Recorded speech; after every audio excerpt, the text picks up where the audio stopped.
What if I told you that every cement truck you see rumbling down the road is not just a mixer, but a moving chemical lab under extreme pressure and timing? Most people assume it's just a rotating barrel. But inside, there's an engineering marvel that plays a race against time, heat, and hydration. Today, on Civil Engineering Fanatics, we're diving into something nobody talks about. What's actually inside a cement truck, and why it matters far more than you think. This is not just about how it rotates. This is about the secrets, the science, and the silent stress that happens inside these vehicles 365 days a year. Now, why concrete doesn't harden in a concrete drum truck? Here's what most people don't understand. Concrete doesn't dry. It cures through a chemical reaction called hydration. That means the moment cement meets water, a chemical reaction begins, and the clock starts ticking. So how does it not harden inside a concrete truck? Because the drum constantly rotates, keeping the mixture in motion. This movement prevents settling, and more importantly, slows down bonding between the particles. It buys time, but it doesn't stop the process. And this is where most people get it wrong. If the truck is stuck in traffic or delayed on site, the concrete can partially set inside the drum. At that point, it's not just the concrete that's ruined. The entire drum can be lost. Imagine a machine worth lakhs, filled with solid rock that can't be poured, can't be chipped out easily, and sometimes can't be saved at all. So, what's inside that concrete mixer truck? Specifically, inside the mixer drum. At its core is a spiral blade system, welded to the inside of a slightly tilted cylinder. When the drum spins in one direction, it mixes. On the other hand, it discharges. But here's the catch. Every rotation is calculated. Every second counts. Too much spin? The concrete segregates. Too little? It begins to set prematurely, and the entire load becomes useless and expensive. That's why the drum is powered not randomly, but with a precision-controlled hydraulic system connected to the engine. It's not just about mixing, it's about managing hydration, timing, and slump as the truck moves. Here's a detail most construction crews often overlook. The slump, the silent language of concrete workability. So what is slump? Slump is a measure of the fluidity or consistency of fresh concrete. In simple terms, it tells you how easily the concrete flows and how workable it will be on site.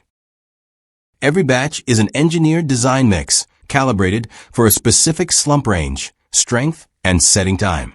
And the moment that truck rolls out of the batching plant, the driver becomes responsible for maintaining that slump until the concrete is delivered. To track this, a slump test is done at the beginning and again at the end of the journey to ensure the quality hasn't changed. Each mixer truck is equipped with an onboard water tank, typically holding around 400 liters. Why? Because the slump can be adjusted en route, depending on the site conditions or last-minute requirements. But here's the challenge. Too much water, and the concrete becomes weak and porous. Too little, and it turns into a rigid, unworkable mess. That's why a concrete truck driver is not just a driver. They're a mobile concrete technician, balancing compressive strength and pourability in real time. And here's a trick few people know.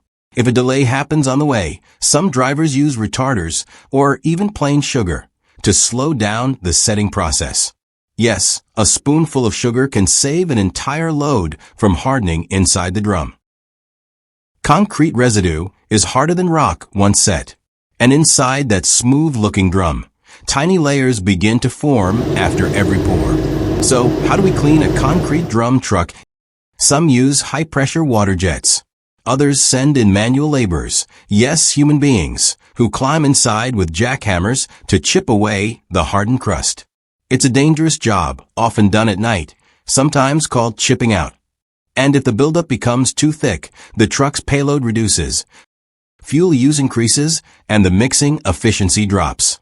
That's why smart contractors schedule regular liner replacements. Some even use polyurethane linings to reduce buildup. A single concrete truck can carry up to 10 cubic meters of concrete. That's about the size of a two-car garage filled with wet cement, up to your knees. Sounds wild, right? But here's what most people don't realize. Wet concrete is incredibly heavy. 1 cubic meter weighs around 2,400 kilograms. So a fully loaded cement mixer truck can weigh over 30 tons.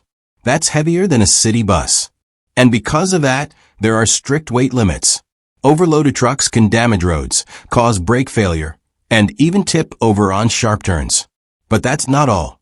Concrete is a race against time. The moment water mixes with cement, the setting process begins. Concrete must be delivered to the construction site within 90 minutes, or the mix can become too hard to use. And if that happens, the concrete is wasted, the delivery is rejected, and in some cases, the mix starts hardening inside the drum, ruining the entire truck. So the next time you see a cement truck with its big barrel spinning, just remember, it's not just carrying concrete. It's hauling heavy material, beating a tight delivery deadline, and protecting thousands of rupees worth of mix on the move.